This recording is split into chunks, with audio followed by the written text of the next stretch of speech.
지금부터 그 어디에도 찾아보기 힘들지는 않겠지만 그래도 처음스럽게 접하게 될 정임합에 대한 설명을 하려고 합니다. 그럼 떠나보실까요?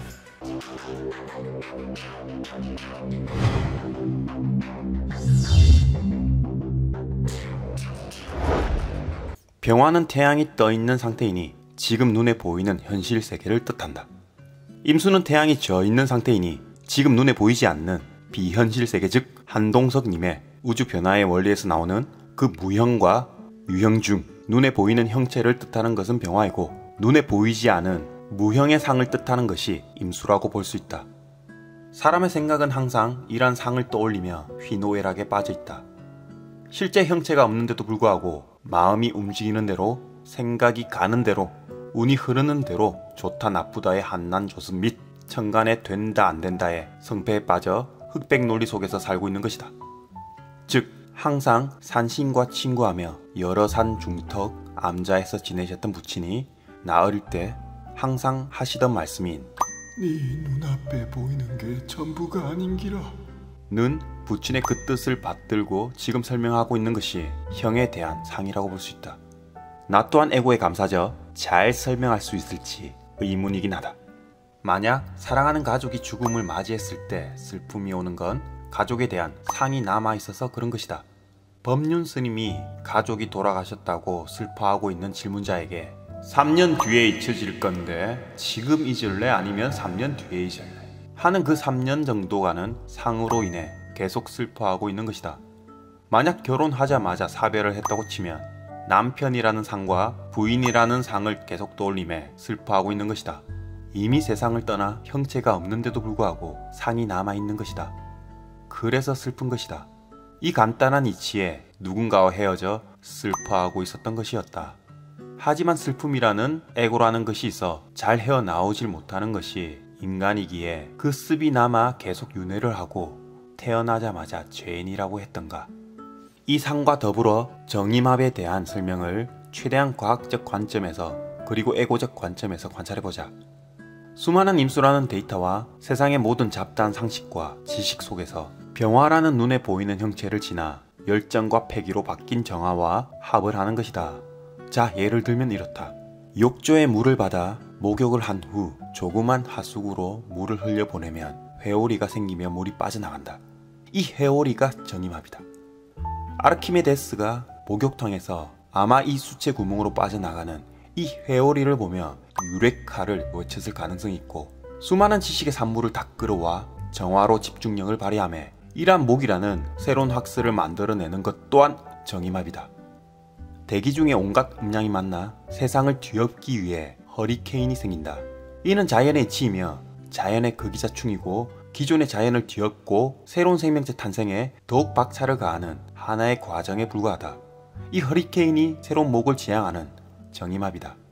현 시대의 온라인은 임수라는 혼돈 속 온갖 잡다한 지식과 가설과 잡동사니가 많은데 이 중 자신한테 필요한 새로운 지식을 맞이하는 것 자체가 정임합의 과정이며, 정화라는 집중력을 발휘하면 할수록 목이라는 새로운 지식을 습득하는 것이 정임합이다.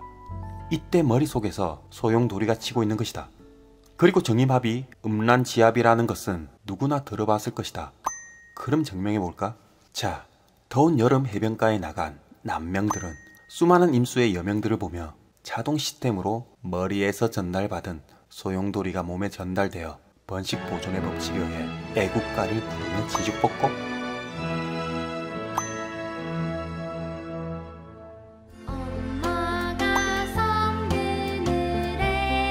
음란지압 비슷하다고 할 수 있다. 넓고 넓은 임수 속 수많은 정자들이 하나의 난자에게 접근하기 위해 정화라는 집중력을 발휘하여 헤엄치고 꼬리치고 최선을 다해 눈에 안 보이는 축토를 지나 새로운 탄생을 위한 임목에게 암압을 해주듯 이 역시 음란지압에 의해 만들어진다고 볼 수 있다.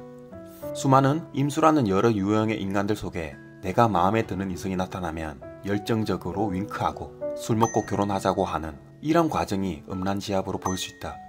자, 그럼 정임합이 새로운 목과 행복한 목을 과연 지향하는지 테스트 해볼까? 우리의 아베 말이야. 보살님 자매님들, 야밤에 자신이 좋아하는 야식인 족발, 보쌈, 떡볶이, 순대, 자연산 회를 먹는다고 떠올려보자. 미소가 지어지는가? 임수라는 수많은 야식 속에서 자신이 좋아하는 야식을 떠올리는 정화의 열정적 생각이 모여 정의마을 이루니 행복한 목을 연상케 하여 미소가 지어지는 것이다.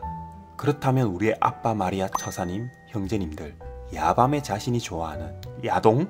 이해가 바로 될 것이다. 아하! 참 이럴 땐 정화라는 열정적 집중력이 생긴다. 왜 한낮에는 이러한 생각이 잘 안 들고 야밤에 생기나? 병화가 안 보이는 임수여서 그냥 에고이다. 그냥 식욕이고 성욕이다. 그렇다면 이제부터 사주팔자적 관점으로 들어가 원국에 정의마비 되어 있으면 어떠한 현상이 일어나는지 들여다보자. 우선 수국화의 의미는 세상이라는 경쟁에 참여해 이기기 위한 전략을 세우고 승리하고 쟁취하려고 하는 것이 수국화이다. 수국화 중 유일하게 정화, 임수만 합을 한다. 병화로 수국화를 하면 전체적 안목을 가지고 경쟁에 참여하게 된다.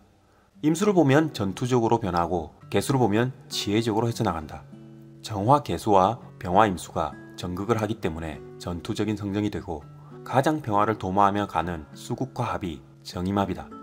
모든 경쟁에 참여하는 사람들과 환경들을 다 떠안고 가는 것이다.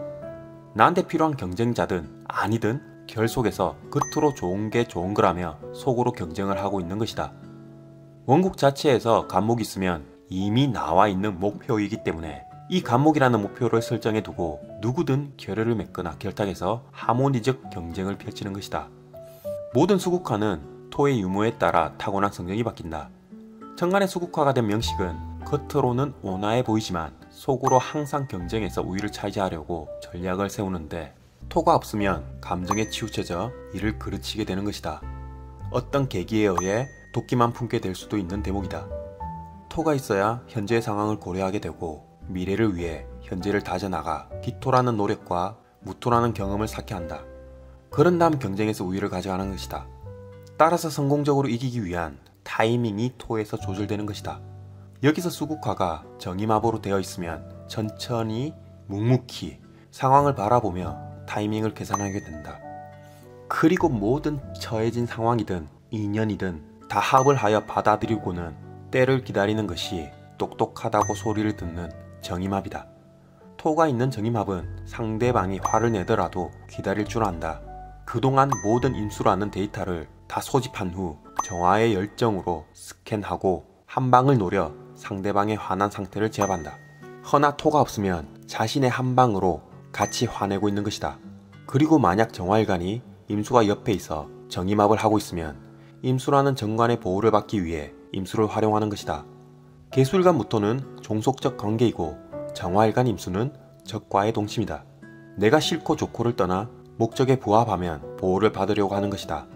회사생활 역시 목적이 있으면 그 목적에 부합하면 싫어도 해내는 것이 정화일간 임수이다.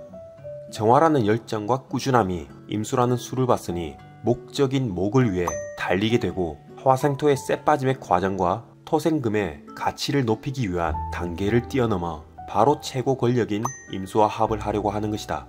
그만큼 정화일간 임수가 있으면 최고 권력자에게 매력을 선보일 수 있다. 빠르게 신분 상승을 노리는 것이다. 임수일간이 정화를 보게 되면 여러 가지 유행을 바라지 않고 하나의 목표를 설정해 안정적인 삶을 지향하게 되고 근면성실함을 추구해 나간다. 이렇듯 자연의 순리처럼 인간 또한 정의마으로 새로운 목이라는 행복과 생명을 탄생하게 하고 무기압의 병화를 지향하여 목을 키우게 되고 다음 시간에 할 을경합으로 꽃을 피워 열매를 맺게 한다. 감사합니다.